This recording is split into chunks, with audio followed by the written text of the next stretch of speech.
minta ka Allah tadarru'an wa khufyah teu kudu make suara-suara adab-adabanana nomor kahiji urang boga wudu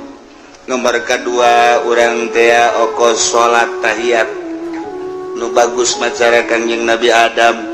okos tahiyat awal cuman ulah didiukan jadi sebu kaluhur ieu tah naon kadampal mun teu bisa sila ileungeunna kaluhur langitkeun ka ditu set lamun urang keur boga kabutuh mah ieu ulah dirapetkeun leungeunna tapi dicarangkeun saeutik ulah carang teuing teuing ulah capek ongkoh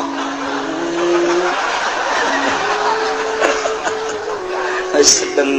gaya boga kabutuh teh ge kaluhur langit ka ditu